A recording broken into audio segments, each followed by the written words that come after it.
Hello, everyone. Thank you very much for tuning in. If you're watching this video tonight, it means that you either backed links or have a very high interest in the product.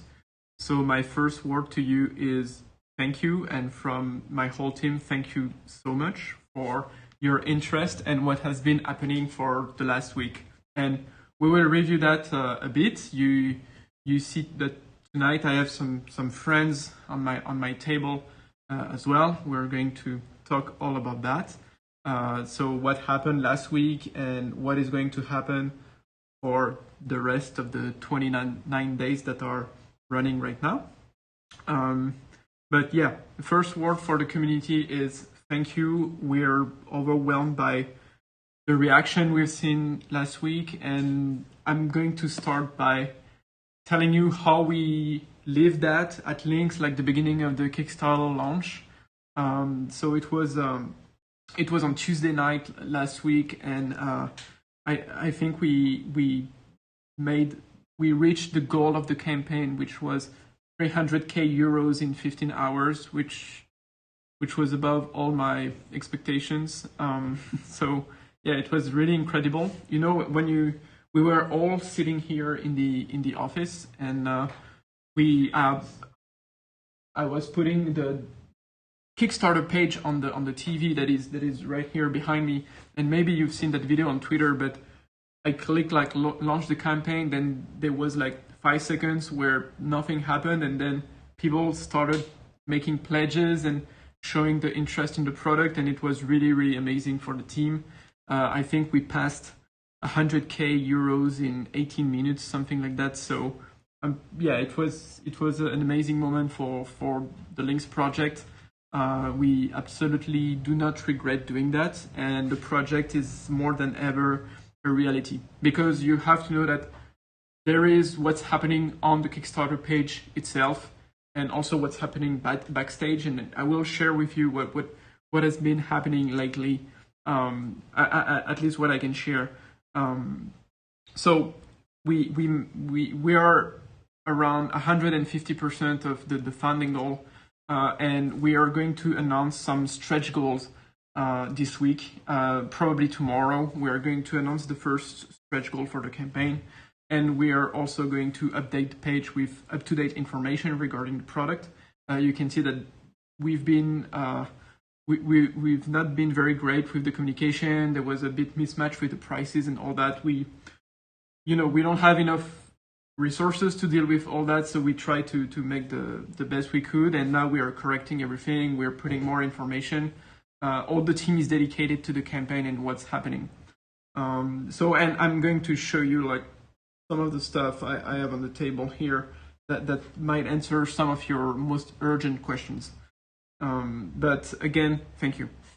So what happened is that people, I've been trying to raise money for the last year, and people often told me, we are not sure, we don't understand your market. Where is mixed strategy going? How can you compete against Facebook, or the usual stuff? And now that people are realizing that some users actually want our product, want the hardware we are building, it's just another momentum for the company. And it's great for us because it validates the work we've been doing for the last 2 years when we designed the Links R1. So it's great for us. It's just transforming the company. We finished the R&D, like both the R&D of Links, and now we are just ramping up, thinking about manufacturing and production, and how to deliver that to you. So it's great. We are shifting towards being only an R&D company, like 15 people, and now we're expanding to a more serious and large company that is delivering products. So it's a very interesting experience, and a lot of people are helping us towards that. So thanks a lot. You know who you are. And one of the things that strike me most is people that told me, hey, that's great, but call me when you have something really serious. They are calling me back now, so it's a great feeling. But right now, we are trying to make this a reality now more than ever, and we're both having the campaign and discussing with businesses, because you remember that Links is both for consumers and also for professionals, and we have a lot of back orders from companies. We actually have more orders for professionals today than we have on the Kickstarter campaign. So it's great news. You know, we're a lot of companies are calling us back saying, "Oh, finally, we really want that. Let's put an order on that." So it's not, you won't see that on the Kickstarter because a company doesn't order things through Kickstarter, but we're seeing some very good orders also on the professional side of things. Now, what is going to happen in the next few days? On Friday, we have some guests here. You will recognize on Friday a video filmed here, because a lot of people told us, well, okay, the hardware seems great on paper. It seems great, but we need third-party reviews, because if I review myself the headset, it will be biased. But trust me, I'm the first one to see what's wrong with the version 1 we made with the headset. But we invited third parties, and the first one are coming on Friday. Cass and Chari will be joining us in Paris, and it's not a sponsored video. It's not. We reach out to some content creators in the VR space and say, "Hey, do you want to review that headset?" So it's not sponsored in any way. They will be joining us in Paris. They are actually not far in Europe. So we are more than happy to have them test the hardware and give you their honest opinion. And the week after that, maybe for a different kind of audience as well, Sebastian from the Mixed Reality TV channel from Germany will come from Germany to Paris to assess the hardware, share with us what he thinks and what we should do as well, because he has a lot of exposure in the community, and he's seen a lot of projects and tested a lot of hardware. So both reviews will be very interesting. And also with Sebastian's in 2 weeks, on Friday in 2 weeks, you will have a review with other people as well. I'm not showing the names yet, but you've seen them on Sebastian's channel, okay? So I think it's great for some people out there that might make a pledge but are not really sure because they're only seeing things on paper and they need an honest review. So we're going to make that happen. And it starts on Friday. So we'll give a little bit of time for Cass and Chari to edit their video, but you should see something out soon. And in the meantime, you'll see some articles out of Links, and we'll have some people that are living in Paris review the headset, but it's mostly for French people. Yeah, so I can share a few pictures. Something we didn't do really well is just sharing things about the hardware itself, about the product, and how good looking it is. I mean, just look at this special edition. So this is the transparent, transparent edition. So the production one will be even more transparent. So like the way the plastic is molded, it's not really great with the production capacities we have today, but on the production line it will even look cooler than that. So yeah, I can't wait to see that on people's head. And that's the base model with the face foam for glasses.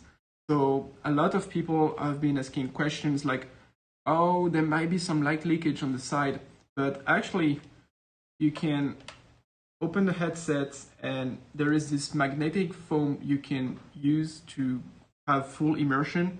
If you have a VR, if you have some VR experience in the app you're using. So there might be some apps that use AR and VR, and if you want full immersion when you're going through VR, you should use one of these. So this one is a bit larger. It's for glasses. So it's very simple. You put it here with the magnets, and when you put it on your head like that, you're fully immersed. There is no light leakage. I cannot see you like I used to be able to when using in AR mode. So that way, I'm fully immersed for virtual reality. And if I had glasses, I would be able to put them on. So that's great. I just wanted to share that with you. It's important that you see that this product is both a VR and AR headset. And when you want to go into an AR only use case, like usual, I can see you again there. I have the peripheral vision if I have a mixed reality use case. So I wanted to put that out of the way. We are going to do a bit of clarification on the Kickstarter page and on the FAQ because it was not very well explained based on the hundreds of messages we received regarding that feature. But remember, it's both a VR headset and a HoloLens killer or a Magic Leap. I don't care. But we're not only focused on VR or AR, and depending on the people you talk to, you can say, oh, it's a VR headset that can also do AR, or it's an AR headset that can also do VR.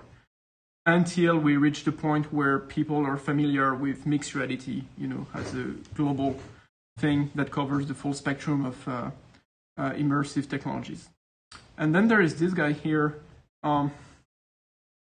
Yeah, that's not something we showed people a lot, but remember that we control everything on the hardware and on the mechanical side of things regarding the headset. So we built some specific version of the headset. This one has, it's the same part than that here. It's just that we have some customers that want, for example, things like night visions on the sides or more sensors. You can imagine what they want to do. We can customize everything. If you have some professional needs that needs a more ruggedized helmet or stuff like that, we can absolutely do that, and it works great. So let me share with you some photos, and you can see that if you're a developer, it's great. Like when I work with Lynx, I have it on my head, and it's very easy to compile on Unity and immediately see the result of your work. It's one of the stuff I really like. So now let's go through some photos. So these photos were taken today and last week at the office. So that's the base model. So this is Hugo, one of our main industrial designers, that is using the headset with is testing the immersion with the VR cover. I mean, with the VR facial interface. So that's a close-up of the model, and you can see that the blue tinted lenses are new, and we have them mounted since only 2 months, and they are for hand tracking. And I'm going to talk a bit more about that later. So that's a close-up of the transparent one. As I told you, it will be a bit more transparent than that on the production, but those are the few prototype units that we have. And you can see on the background it's blurred because of the depth of field, but it's a fully transparent one with the full helmet, but we're just doing the face one for the special edition. So that's another photo of the final product. It will look like that. It will look exactly like that. So this is let me introduce you to Corentin. Corentin is our optical engineer at Lynx, and he's testing this modified version of Lynx, and you can see that this one is also working with glasses. And that's a picture of Jean-Marie and me. We were going crazy these last few days over a specific feature linked to hand tracking. So those were the photos I wanted to share with you. And those are the last pictures of the R&D cycle of the Lynx R1. So if you remember, all the demos we've put out there, like they're real footage of what you see through the headset, or what's the PC streaming to the headset and stuff like that. And we never cheated on any of the footage, and that was a decision I took, and it is opposite. It is in the opposite direction to everything else I've seen in the industry. Just look at the marketing videos of HoloLens or Magic Leap, and then you get the most deceiving experience you can have. So we want to show you only stuff you get with the headset and nothing more in terms of field of view or stuff like that. And let me put that away. And if you've seen all our videos on our YouTube channel, you might have noticed that we have never showed you hand tracking before. Like, there is not one demo of Lynx that was running with hand tracking on. You've never seen virtual hands and stuff like that. And I'm very happy to tell you that last week when we started the Kickstarter campaign, at the same time, we finally, with Ultraleap and with Qualcomm, we finalized hand tracking on the headset. So in the coming days, and it will be ready, of course, for the Cass and Cherry review and some of the videos we're going to put out this week, you are going to see all the features of Lynx. And right now, the team is very busy here putting together demos of hand tracking in AR, in VR, everything running with also the controllers and the 3D mesh reconstruction and all that. I just want to emphasize and to prepare you for these demos. They will be either recorded through the LCD panel of the headsets, just like you would use a screen copy, for example, or they will be recorded with a GoPro like we used to do on the video before. So again, very honest material. People will also come to the office and give you their testimony. So I'm really waiting for that because it will be one of the first time we'll have people try the final thing. And so we're as excited as you, I hope. And again, I want to emphasize that, and I'm speaking for the whole team here and also for the partners, Limbag, Ultraleap, Qualcomm, all the people we've been working with for a long time now, that it's a huge amount of work. We're seeing also some criticism online, and we accept that, and we see what's wrong also with some of the decisions we might have taken and all that. But remember that it might be other companies like Microsoft or Oculus or us. Even if it's a big company or a small one, the stuff we're making is super hard. It's really, really hard. We're going to share that story in a book, but trust me, it was a long way to build all that and to fit that in this package with the thermal constraints and the mechanical constraints and all that. It was a very difficult exercise. So we are reading all the comments you're putting on Kickstarter and online. We're trying to answer to everyone. It's not easy. We have more messages than we take the time for them to answer because we have a lot of work on our plate here. But we are open to discuss with you about the choices we can make for Lynx version 2. This is an effort that already started because you have to, predict these things basically. But we're very excited, and mainly we're very, very grateful for how the AR and VR ecosystem responded to our Kickstarter and to the fact that we really want to push that device now out in the wild, and we can't we can't wait to experience what you're going to do with that. So prepare yourselves this week for the first demos.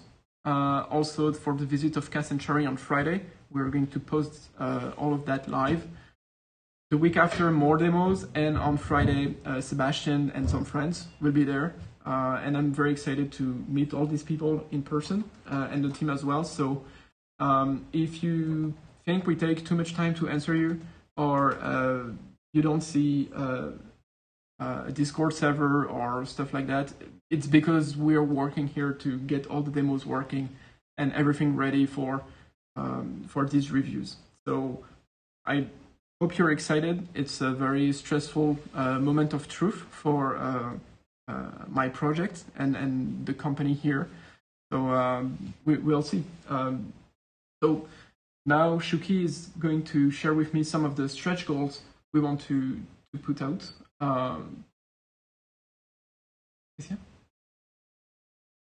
Yeah. Oh, okay. Oh, no. Sorry. So we'll give them the stretch goal tomorrow. Okay, and we'll do the questions now. Okay.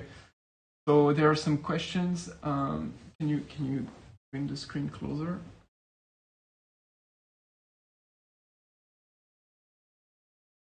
So will the controllers will have thumbsticks? Yeah, the controllers will have joysticks. So yeah, a bit about the controllers. Sorry. So we are making controllers today in partnership with Finch. So Finch is both a hardware and a software company, and we are going to leverage both of the hardware and the software, but we are going to design our own controllers around their software technology. And to be more precise about the hardware, it's going to use a trigger, buttons, a joystick, and it's a 6DAV controller. And we are seeing right now about the haptic feedback, but it will be probably also included. The thing is, we are going to leverage their software because they have a software where it's combining the IMU of the controller with the hand tracking we have with the headset thanks to the ultralip tracking technology.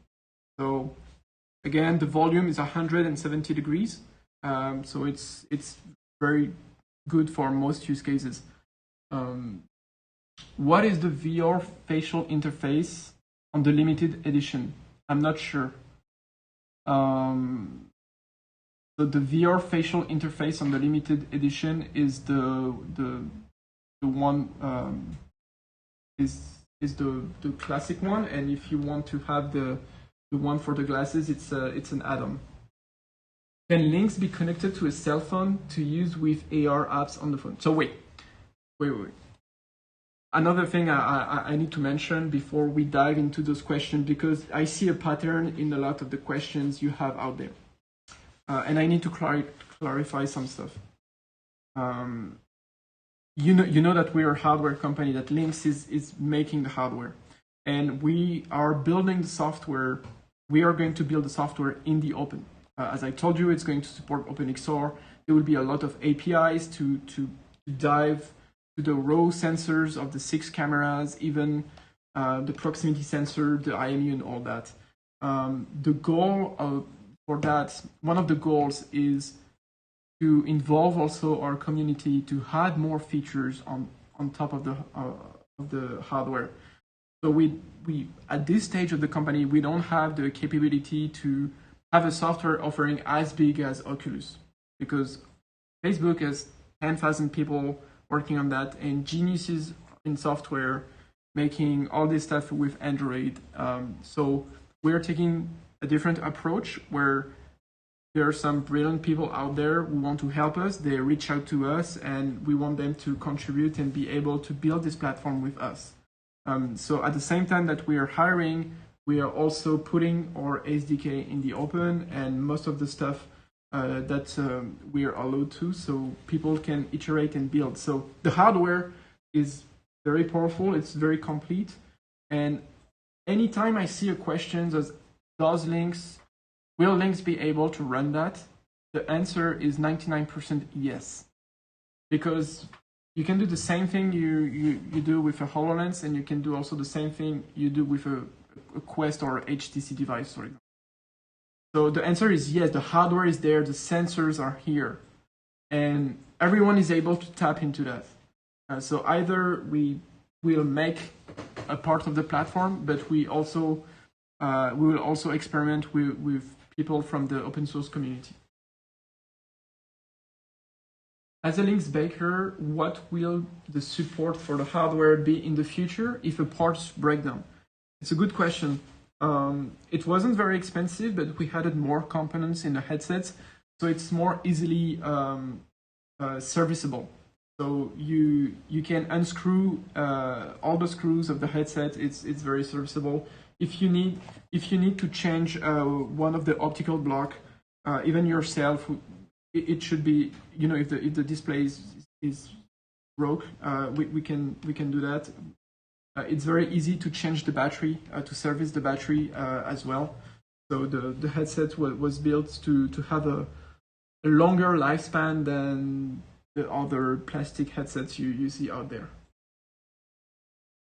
Will any CAD models be provided to allow people to 3D model and print add-ons? Yes, we are going to provide the 3D part of the front, the three pieces that are making the front face. So people can build custom faceplates, print stickers, and stuff like that. Those that cover that block light leakage come with it, and the glass model. So by default, you have you have a cover you can do VR with, and there is a larger cover that is that one. It's a bit larger on the side, and it's an add-on to your pledge on the Kickstarter. So if you wear glasses, you should go with that. You should add that to your pledge. Does the peripheral view create a disconnect between AR and reality? No, that's the exact opposite that is happening. Like, your peripheral vision will help you maintain balance and equilibrium. I mean, vestibular balance and stuff like that when you're in AR. So in AR, you have this 90-degree circle that is the camera that is filming the reality back into the headset, and on the peripheral there is also almost this pixel perfect continuity, and you should be able to run with the headset, to climb stairs, to do crazy stuff. And we have a project where we're going to do some videos with the headset on that you've probably never see any people do with this kind of stuff with a headset. For example, we wanted to do some skiing with the headset on, and I'm going to prove that. Can it do like lip motion? Well, yeah, because lip motion now, Ultra Lip has a very good tracking technology that is integrated directly in the headset. So let me show that to you. You see that there are two cameras on the side here, and there is two here that are a bit blue tinted. They are blue tinted because they block most of the wavelength of the visible light, but they let infrared pass, and they are acting exactly like the lip motion hardware. And behind that, link into the XR2 of the headset is running the Ultra Lip or the lip motion tracking technology. And we are going to demonstrate that with Cass and Chari and this week. Do you have to consider the legal responsibility for user safety if they use the headset outside? I mean, if the headset fails, the screen goes dark, and the user suddenly can't see. Just an example. That's true. We have a very good lawyer. We're trying to see what we will write in the document we and you know, on the stuff we give the headset.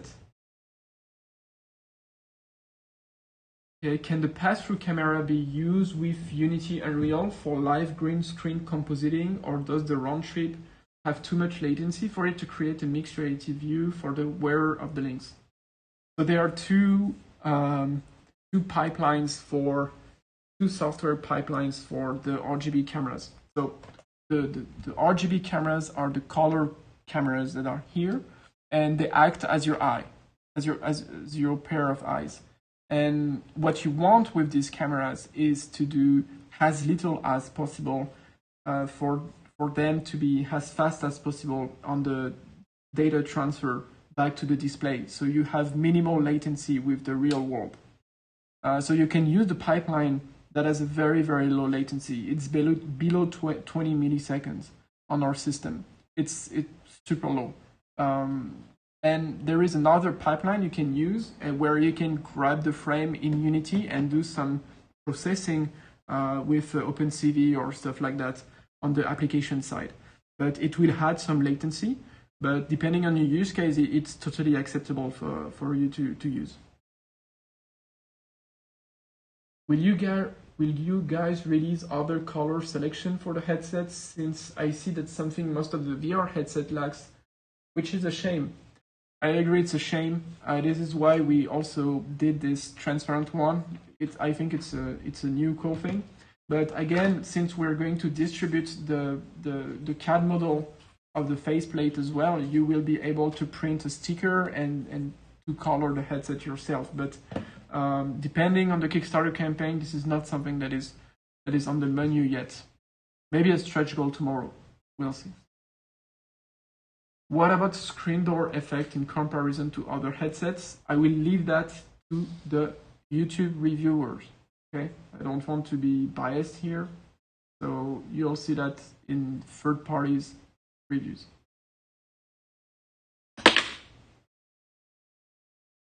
Okay, so I see that there are no more questions. Okay, do you see any other questions? No? Okay. So that was quick. I just wanted to express how thankful we are for the way people reacted to the Kickstarter, and it's not going to stop because the demos we will bring and we'll share are really crazy. I'm not saying too much here, but you have to imagine that the software team has been making demos for months, if not years, without having the hand tracking running in the headset like it is today. And right now they're unleashing everything we've cooked for AR and VR applications. Oh, there is an IPD adjustment. I see a question about the IPD. There is an IPD adjustment. You can move the lens freely like this, independently of each other. And it covers 56 to 72 millimeters, which is more than enough for 95% of the adult population. What can you say about hand tracking in VR games at the moment? So hand tracking is not supported, but since last year when Oculus pushed hand tracking more in its headsets, we're seeing more and more compatibility, and I'm not really worried, especially when our OpenXR runtime will be ready. You should be able to switch very fast between a controller and hand tracking. So I think developers will adopt more and more hand tracking as it is more natural and much more efficient in some ways. But we still need controllers for precise stuff, for triggers, for a shooting game, for example. So at this stage of our industry, you cannot do only one of them, and we focus too much on hand tracking. And right now we're catching up with the controllers. Okay.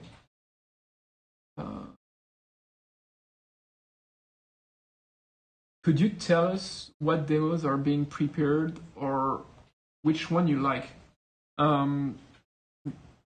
We are preparing demos where you see basic interaction in AR and VR and switching between VR and AR at runtime. There are stuff about games, magical games. I won't say too much. I don't want to spoil anyone here, but it's going to come out in the next few days. And we are making very short videos, so people will be able to share that on social media. So we get more coverage for the campaign and more attention to the project. And I think it will work great because the demos, with hand tracking, everything is very intuitive and it brings some emotion. Like there's no keyboard or mouse to interact with or a touch screen. Now it's your body that is the interface, and it's just so powerful, and I think it's going to work great.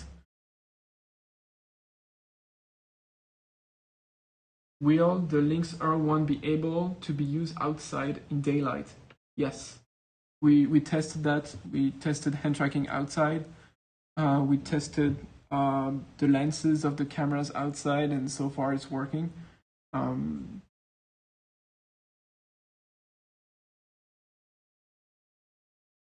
Okay, I think we are done for most of the questions you have tonight. If you have more questions, you can ask them on the Kickstarter page, or you can send me an email. I have a lot of questions, but we are trying to answer everyone. So please feel free to reach out. We'll be more than happy to answer your questions. So thanks again for joining me tonight and joining the Links project. And let's see what happens in the next few days, right? So have a nice evening or morning, depending on where you are in the world. And I'll see you later this week. Bye.